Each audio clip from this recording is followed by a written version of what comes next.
नमः शिवाय। जय शिव शंकर, जय मां पार्वती। प्रिय भक्तगणों, आज अपने स्पान करेंगे रवि प्रदोष व्रत कथा।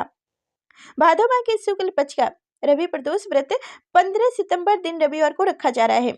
आप सभी को रवि प्रदोष व्रत की हार्दिक शुभकामनाएं।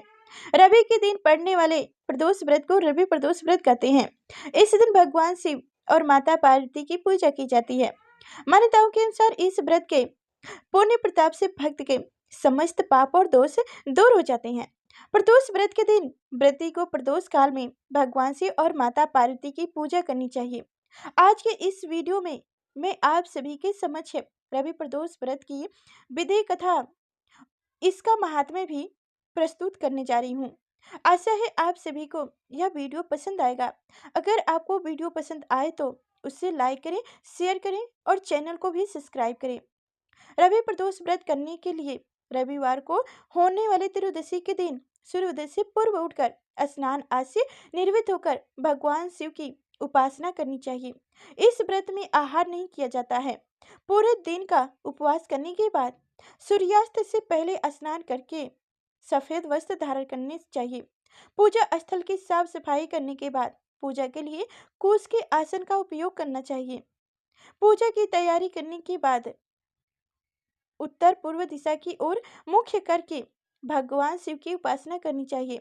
ओम नमः शिवाय भगवान शिव के इस मंत्र का जप करते हुए शिव जी का जल अभिषेक करना चाहिए। प्रदोष व्रत के महात्म्य में रविवार को पड़ने वाले प्रदोष व्रत और पूजा से आयु वृद्धि तथा अच्छी स्वस्थताएं प्राप्त किया जा सकता है। रविवार को शिव भक्त पूजा करने से दाम्पत्य सुख भी बढ़ता है। इस दिन दोष व्रत और प्रदोष करने से परेशानियां दूर होने लगती है। रवि प्रदोष का संयोग कई तरह के दोषों को दूर करता है। इस संयोग के प्रभाव से तरक्की मिलती है।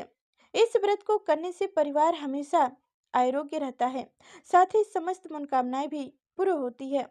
अब आप सुनेंगे रवि प्रदोष व्रत की कथा। एक समय सर्व प्राणियों के हित करता परम पावन भागीरथ के तट पर ऋषि समाज द्वारा विशाल योग का आयोजन किया गया। इस सभा में व्यास जी के परम शिष्य सूत जी महाराज हरि कीर्तन करते हुए पधारे। सूत जी को आते हुए देखकर सैनिकादि 28,000 ऋषि मुनियों ने खड़े होकर दंडवत प्रणाम किया। महाज्ञानी सूत जी ने भक्ति भाव से ऋषियों को हृदय से लगाया तथा आशीर्वाद दिया। विद्वान ऋषिगण और सब शिष्य आसनों पर विराजमान हो गए। सैनिकादि ऋषि ने पूछे, हे पूज्यवर महात्मे, कृपया यह बताने का कष्ट करें कि मंगल प्रदोष कष्ट निवारण यह व्रत सबसे पहले किसने किया और इसे क्या फल प्राप्त हुआ। श्री सूत जी बोले, आप सभी शिव के परम भक्त हैं। आपकी भक्ति को देखकर मैं व्रती मानुष की कथा कहता हूँ, ध्यान से सुनो। रवि प्रदोष व्रत की कथा के अनुसार एक गांव में अति दीन ब्राह्मण निवास करता था। उसकी साध्विक स्त्री प्रदोष व्रत किया करती थी। उसे एक ही पुत्र रतन था। एक समय की बात है, वह पुत्र गंगा स्नान करने के लिए गया। दुर्भाग्यवश मार्ग में चोरों ने उसे घेर लिया और कहने लगे कि हम तुम्हें मारेंगे नहीं, तुम अपने पिता के गुप्त धन के बारे में हमें बता दो। बालक दीन भाव से कहने लगे कि बंधुओं, हम अत्यंत दुखी दिन हैं, हमारे पास धन कहाँ है। तब चोरों ने कहा कि तेरे इस पोटली में क्या बंधा है। बालक ने निसंकोच कहा कि मेरी माँ ने मेरे लिए रोटियां दी है। यह सुनकर चोरों ने अपने साथियों से कहा कि साथियों, यह बहुत ही दिन दुखी मानुष है, अंत हम किसी और को लूटेंगे। इतना कहकर चोरों ने उसी बालक को जाने दिए। बालक वहां से चलते हुए एक नगर में पहुंचा। नगर के पास एक बरगद का पेड़ था। वह बालक उसी बरगद के वृक्ष की छाया में सो गया। उसी समय उस नगर के सिपाहियों चोरों को खोजते हुए उस बरगद के वृक्ष के पास आ पहुंचे और बालक को चोर समझकर बंदी बनाकर राजा के पास ले गए और राजा ने उसे कारागार में बंद करने का आदेश दिया। ब्राह्मणी का लड़का जब घर नहीं लौटा तब उसे अपने पुत्र की बड़ी चिंता हुई। अगले दिन प्रदोष व्रत था। ब्राह्मणी ने प्रदोष व्रत किया और भगवान शिव से मन ही मन अपने पुत्र की कुशलता की प्रार्थना करने लगी। भगवान शंकर ने उसे उस ब्राह्मणी के प्रार्थना स्वीकार कर ली। उसी रात भगवान शंकर ने उस राजा को स्वप्न में आदेश दिए कि वह बालक चोर नहीं है, उसे प्राप्त काल होते ही उसे छोड़ दे, अन्यथा उसका सारा राज्य वैभव नष्ट हो जाएगा। प्राप्त काल राजा ने शिव जी की आज्ञा अनुसार उस बालक को कारावास से मुक्त कर दिया। बालक ने अपनी सारी कहानी राजा को सुनाई। राजा वृत्तांत सुनकर राजा ने अपनी सिपाहियों को उस बालक के घर भेजा और उसके माता पिता को दरबार में बुलाया। उसको उनके माता पिता बहुत ही भयभीत थे। राजा ने उन्हें भयभीत देखकर कहा कि आप आप भयभीत ना हो, आपका बालक निर्दोष है। राजा ने ब्राह्मण को 5 गांव दान में दिए, जिससे कि वह सुखपूर्वक अपना जीवन व्यतीत कर सके। भगवान शिव की कृपा से ब्राह्मण परिवार आनंद से रहने लगा। अंत जो भी मनुष्य इस रवि प्रदोष व्रत को करता है, वह सुखपूर्वक और निरोगी होकर अपना पूर्व जीवन व्यतीत करता है तथा उनके जीवन में खुशहाली आती है। जय शिव शंकर, जय मां पार्वती। तो अब आप सभी भक्तजनों रसपान करेंगे रविवार व्रत कथा, क्योंकि रवि प्रदोष व्रत है और रविवार व्रत भी है। जैसे कि रवि प्रदोष व्रत भगवान शिव शंकर को है और रविवार प्रदोष व्रत भगवान सूर्यदेव की है, इसलिए दोनों कथाएं एक साथ में सुनिए। तो अब सुनते हैं रविवार व्रत कथा। रविवार की व्रत की पौराणिक कथा के अनुसार प्राचीन काल में एक बुढ़िया रहती थी। वह नियमित रूप से रविवार का व्रत करती। रविवार के दिन सूर्योदय से पहले उठकर रविवार स्नान आदि से निर्वित होकर आंगन को गोबर से लीपकर स्वच्छ करती।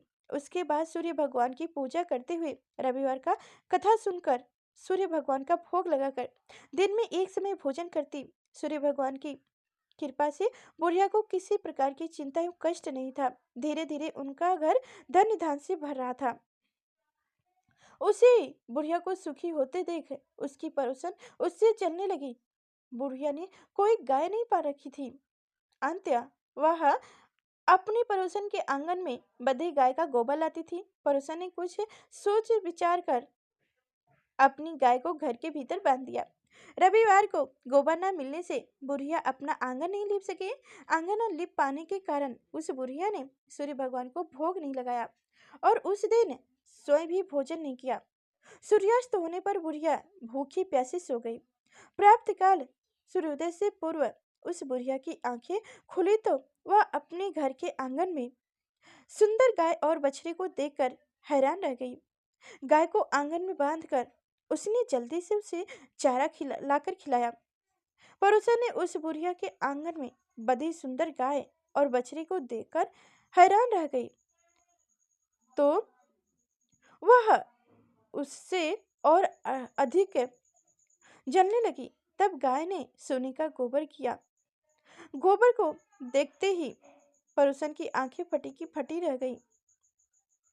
पड़ोसन ने उस बुढ़िया को आसपास न पाकर तुरंत उस गोबर को उठा लाया और अपने घर ले गई तथा अपनी गाय का गोबर वहां रखाई। सोने के गोबर से पड़ोसन कुछ ही दिनों में धनवान हो गई। गाय के प्रतिदिन सूर्योदय से पूर्व सोने का गोबर किया करती थी और बुढ़िया को इनके लिए पड़ोसन जब गोबर को उठाकर ले जाती थी। बहुत दिनों तक बुढ़िया को सोने के गोबर में बारे में कुछ पता नहीं चला। बुढ़िया पहले की तरह हर रविवार को भगवान सूर्य देव का व्रत करती रही और कथा सुनती रही। लेकिन सूर्य भगवान को जब पड़ोसन की चालाकी का पता चला तो उन्होंने तेज आंधी चलाई। आंधी का प्रकोप देखकर बुढ़िया ने गाय को घर के भीतर बांध दिया। सुबह उठकर बुढ़िया ने सोने का गोबर देखकर बहुत आश्चर्य हुआ। उस दिन के बाद बुढ़िया गाय को घर के भीतर बांधने लगी। सोने के गोबर से बुढ़िया कुछ ही दिनों में धनवान हो गई। उस बुढ़िया ने धनी होने से पड़ोसन बुरी तरह जल भूनकर राख हो गई और उसने अपने पति को समझा बुझाकर उसे नगर के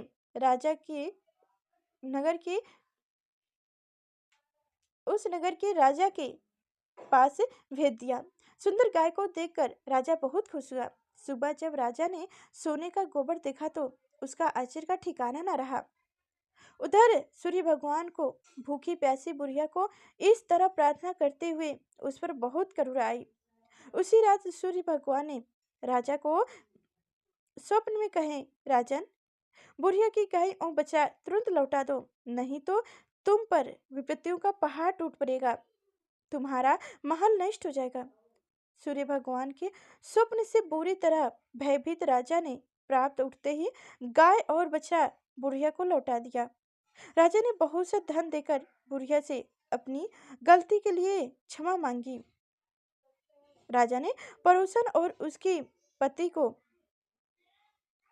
उनकी इस दुष्टता के लिए दंड दिया।